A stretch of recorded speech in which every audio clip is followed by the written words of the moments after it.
भारतीय अर्थव्यवस्था पर उदारीकरण, निजीकरण और वैश्वीकरण का प्रभाव।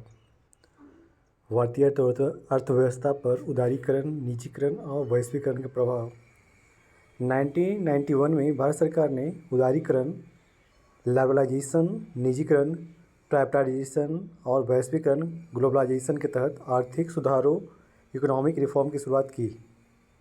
इन सुधारों का उद्देश्य सरकारी नियंत्रण को कम करना, विदेशी निवेश को आकर्षित करना और भारतीय अर्थव्यवस्था को वैश्विक बाजार के साथ जोड़ना था। इस नीति को एलपीजी सुधार कहा जाता है। उदारीकरण।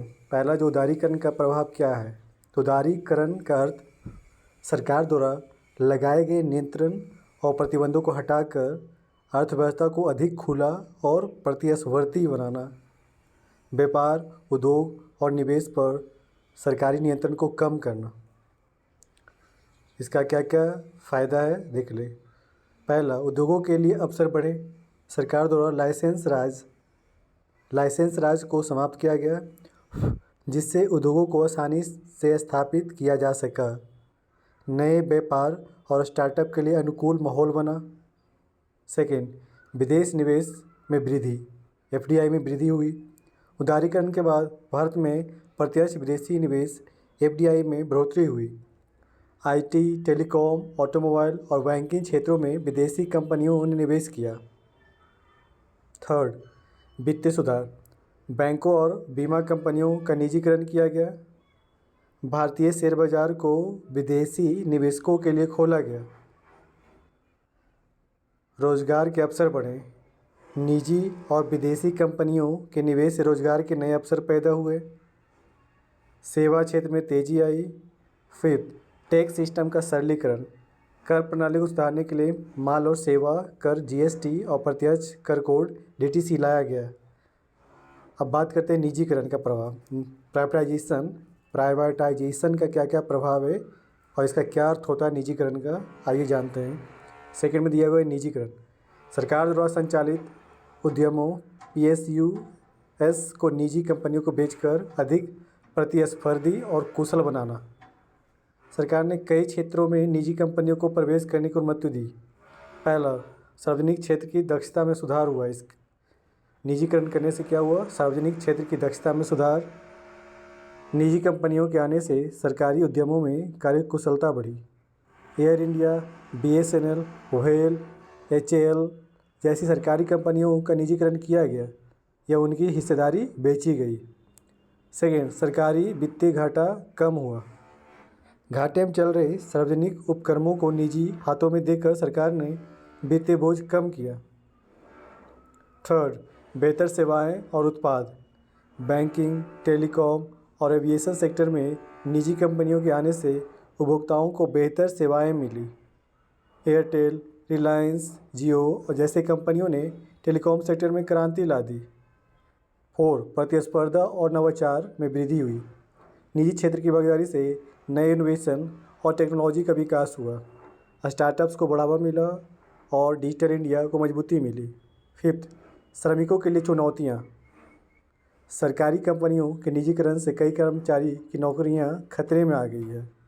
निजी क्षेत्रों में नौकरियों की सुरक्षा कम हो गई। अब बात करते हैं थर्ड, वैश्वीकरण का प्रभाव। ग्लोबलाइजेशन का क्या क्या प्रभाव है, इसका क्या अर्थ होता है। भारतीय अर्थव्यवस्था को विश्व अर्थव्यवस्था के साथ जोड़ना, जिससे व्यापार, निवेश और टेक्नोलॉजी का आदान प्रदान बढ़े। भारतीय बाजार को बहुराष्ट्रीय कंपनियों एमएनसीएस के लिए खोलना। इसका क्या क्या प्रभाव पड़ा जो देख रहे हैं। पहला, अंतर्राष्ट्रीय व्यापार में वृद्धि हुई। भारत के निर्यात, एक्सपोर्ट्स और आयात इंपोर्ट्स में तेजी आई।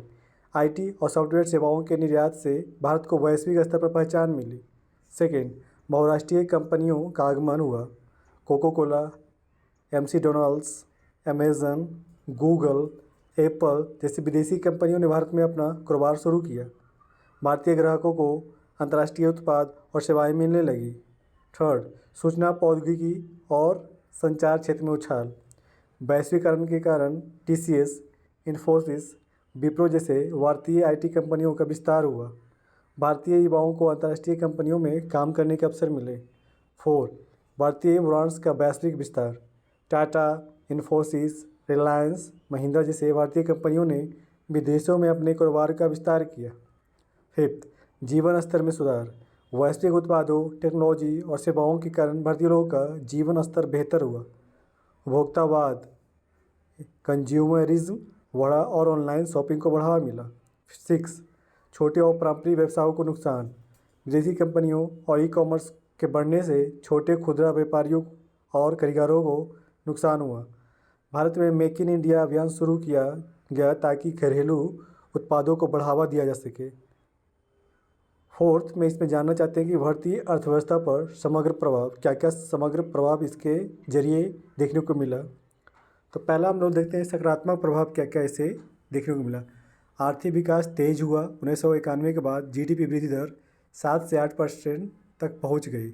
1991 के बाद बेसी निवेश बढ़ा। भारत में बड़ी मात्रा में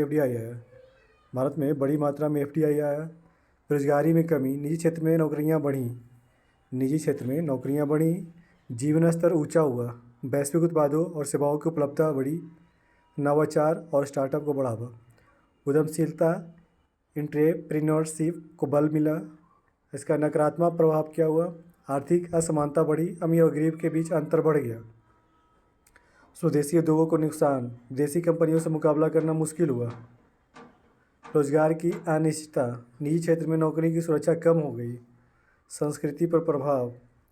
पश्चिमी संस्कृति और उपभोक्तावाद का असर बढ़ा। निष्कर्ष देखते हैं।